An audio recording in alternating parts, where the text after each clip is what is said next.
Bonjour, Bonjour Patrick Isabelle. Cohen, bienvenue dans le Tube. Alors il y a 15 jours, à votre place, nous avions Léa Salamé et Nicolas Demorand. Voici le vœu que formulait pour vous votre ancienne complice. Moi, j'espère que Patrick Cohen est heureux parce que j'ai aimé travailler avec lui pendant 3 ans et j'espère qu'il est heureux dans sa nouvelle aventure et qu'il kiffe. Alors Patrick Cohen, heureux? Eh bien oui, son vœu est exaucé. Oui, non, je me sens très bien et très heureux. Plus à Europe 1 qu'à France Non, Inter. c'est différent. J'ai fait 7 saisons, c'est considérable. J'ai fait le calcul l'autre jour, ça fait plus de 2000, quelque chose comme ça. Voilà, bon, on est au bout d'un cycle, on renouvelle l'aventure, on réinvente quelque chose avec des gens différents. C'est vraiment très exaltant. Et après, le plaisir, le bonheur, pour reprendre la formule, est-ce qu'on est heureux ou pas, le bonheur et le plaisir qu'on prend à l'antenne, ça s'entend. À la radio, plus encore qu'à la télé, à la voix, les gens entendent si ceux qui sont de l'autre côté du poste et dans les studios sont heureux ou pas. Je pense que les gens l'entendent. Patrick Cohen, une matinale, c'est une vraie mécanique d'horlogerie. Oui. Celle d'Europe 1, vous êtes en train de la réinventer, tout doucement, plongée en coulisses cette semaine pour le Tube avec Dorian Chautard.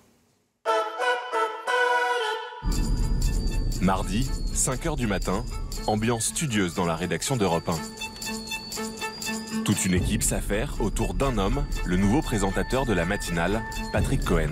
Marion, comment ça va? Ouais. On y va? Ouais. Il est très pointu sur l'actu. Quand on le voit arriver à 4h du mat, on essaie toujours de le coincer sur tel ou tel sujet. Pour l'instant, on n'a pas réussi. Débauché cet été de France Inter, il n'a qu'un seul objectif, redresser les audiences d'une station en détresse depuis plusieurs années. Cher Patoche, on ne te met pas la pression, mais vu nos audiences, si tu rates ton défi, on ferme la boutique. Notre volonté, elle est de reconstruire un Europe 1 et de réatteindre les 9 points d'audience, donc de gagner 1 million d'auditeurs. Je t'apporte le 6,59 dès qu'il a fini. Ouais, tu me l'amènes? Je te l'amène parce que À 5 minutes de l'antenne, il peaufine son texte jusqu'au dernier moment. c'est encore un peu trop tôt pour le 6,59.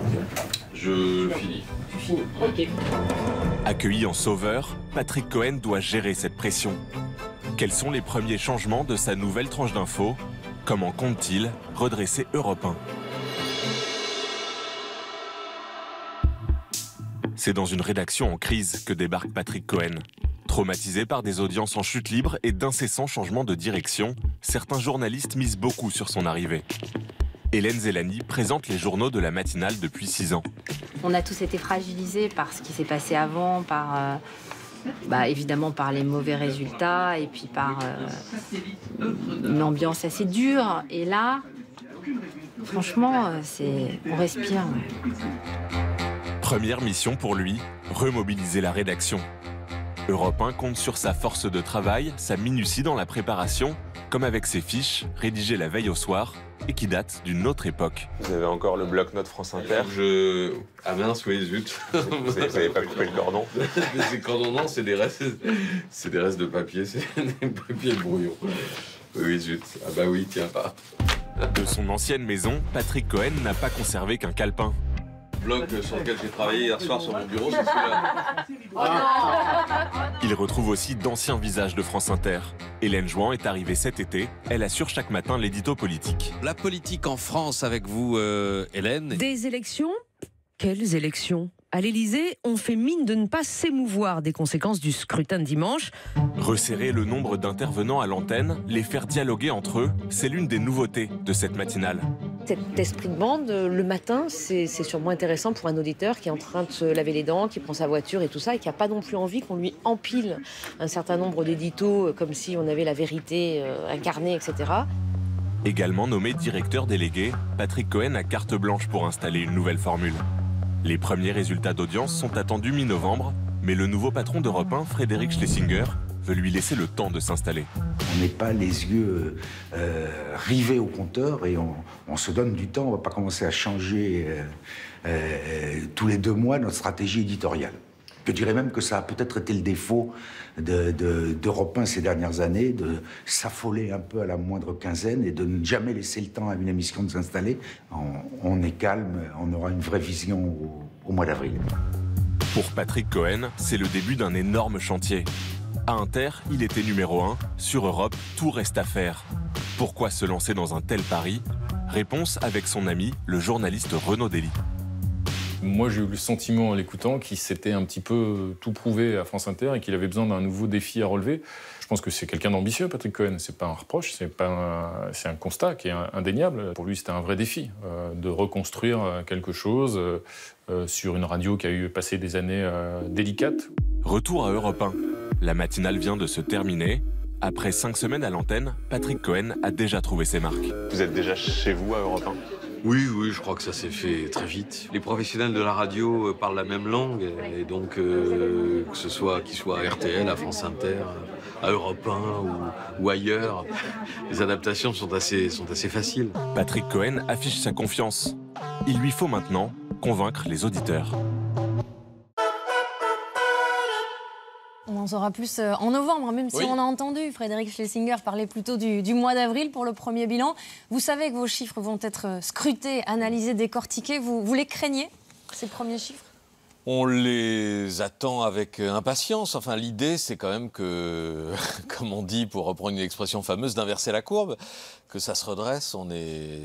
Europe est tombée bas et on pense que ça vaut mieux que ça, quoi. Vous vous préparez à ceux, il y en aura qui vous font un premier bilan peut-être corsé, qui tireront déjà des conséquences dès le mois de novembre ? Non, enfin, franchement, je pense pas à ça. Moi, on est tout entier tourné vers la séduction de l'auditeur, aussi bien des auditeurs fidèles, restés fidèles à Europe 1 et qui sans doute forcément auront été déboussolés par les nouveaux programmes qu'on a installés, que par des nouveaux qui, attirés par l'effet de curiosité, par la nouveauté, pourraient venir tendre une oreille et regarder ce qui se passe chez nous. C'est vrai qu'il y a une vraie opération séduction, vous employez ce mot, notamment dans les campagnes d'affichage. Oui. Et oui, on va ressortir une pub qui a fait parler notamment vos anciens collègues. Suivez-moi sur Europe 1, c'est un bel appel du pied, ça. Suivez-moi sur Europe 1. Suivez-nous, suivez notre émission, suivez Europe 1, c'est une expression. C'est pas suivez-moi de France Inter. Non, arrêtez, suivez nos émissions, oui. Suivez, mais attendez, il y a tous les autres animateurs, là, vous ne les montrez pas, mais Daphné Burki, Frédéric Tadei, Christophe Rondelat, je ne suis pas seul. On va en venir au contenu de votre émission, de votre matinale. Si vous deviez résumer Europe Matin en un mot ou quelques mots, un pitch, ce serait quoi ? Je dirais journaliste. C'est un joli mot. Et les valeurs du journalisme, j'ai envie de les porter assez haut dans ce qu'on fait. C'est-à-dire qu'on a vraiment... D'abord, on a redonné de la place aux journaux d'actualité. Il n'y avait pas avant assez de journalisme dans la matinale de Thomas Soto ? Il y avait davantage de points de vue, d'opinions. Il faut évidemment nourrir le débat, faire entendre des opinions différentes, vivre le pluralisme. Mais je pense que le retour aux faits, à la vérité des faits, aux reportages, aux explications, au fact-checking aussi, pardon pour cet anglicisme, on a un vrai faux qui est nourri par de l'enquête très sérieuse chaque matin par Géraldine Vosner à 7h15. Enfin, tout ça, je pense, tout ça compose quelque chose qui cherche à forger l'opinion de l'auditeur sans penser à sa place. C'est très important. Vous avez eu carte blanche en arrivant à Europe Matin ? J'ai eu une grande liberté pour le faire, oui. Mais encore une fois, en composant avec des équipes en place. Ça veut dire justement que Julie, Laurent Cabrol, Nicolas Canteloup sont vos choix ? C'est vous qui avez voulu qu'ils restent ou on vous l'a imposé ? Non, qui l'aurait imposé ? La direction. La direction, j'en fais partie. Voilà, donc non, évidemment, c'est nos choix. C'est nos choix d'avoir gardé quelques des fondamentaux d'Europe 1, d'Europe Matin. Vous n'avez donc pas gardé Natacha Polony, c'est donc votre choix aussi ? Oui. C'est notre choix, même si c'était pas forcément notre choix de l'écarter de l'antenne. Voilà, en tout cas. On jugeait que sa revue de presse, ne répondait pas à la promesse d'une revue de presse telle qu'on l'imaginait pour ce qui était de... Voilà, c'était davantage éditorialisé et ça se présentait comme une opinion. Je pense que l'opinion, le point de vue de Natacha Polony méritait de rester à l'antenne. Bon, voilà, on a discuté et puis ça n'a pas pu se faire. Mais en tout cas, oui, on souhaitait une autre revue de presse que celle de Natacha Polony. Quand Nicolas Demorand explique qu'il croit reconnaître des hommages d'Europe 1 à France Inter dans votre matinale, vous lui répondez quoi ? Je lui réponds qu'il pourrait reconnaître la même chose à RTL. Enfin, je veux dire, il y a une météo à France Inter. On s'en est pas inspiré pour faire la météo à Europe 1. Enfin, je veux dire, voilà, évidemment, il y a mes goûts à moi et des choses que j'ai pu installer par ailleurs à France Inter, et notamment la culture. Puis par ailleurs, dans une matinale radio, on la réinvente pas. Il y a des éditos politiques dans toutes les radios. Il y a des éditos éco, il y a des éditos géopolitiques ou internationaux, il y a des chroniques, il y a de la météo, il y a des journaux, enfin bon voilà. Donc, il a même employé le mot de parasitage. Est-ce que ça vous a agacé ? Un petit peu, parce que je pense que c'est pas juste. C'est pas juste, et c'est pas juste compte tenu du travail que j'ai pu accomplir à France Inter, et qui d'une part a porté ses fruits, d'autre part n'a pas été changé ou modifié à la rentrée par Nicolas Demorand lui-même, qui a repris la même grille. Est-ce que vous avez gardé des contacts avec la direction de France Inter, ou est-ce que la page est complètement tournée ? La page est tournée sur un plan professionnel, mais sur un plan amical, je ne peux pas tirer un trait sur des années de proximité, de collaboration et de grande affection aussi avec tous ceux qui ont incarné France Inter et qui ont travaillé avec moi. J'ai beaucoup à la fois de respect, d'amitié et d'affection pour ceux, y compris Léa, Nicolas, Laurence Bloch, la patronne de France Inter, etc. Oui, ça restera un immense moment professionnel pour moi. On va passer à notre nouvelle rubrique dans le Tube, c'est l'interview en images. On va vous afficher des photos, des images, et vous allez nous donner votre réaction. Ça peut vous concerner directement ou le reste de l'actu média. On y va ? Alors, première photo. Ah, Anne-Elisabeth Lemoine. Nouvelle animatrice de C'est à vous, que j'aime beaucoup. Je suis très, très heureux qu'elle soit le nouveau visage de cette émission que j'accompagne maintenant depuis 6 ans. C'est pour elle que vous êtes restée ? J'ai connu Alessandra.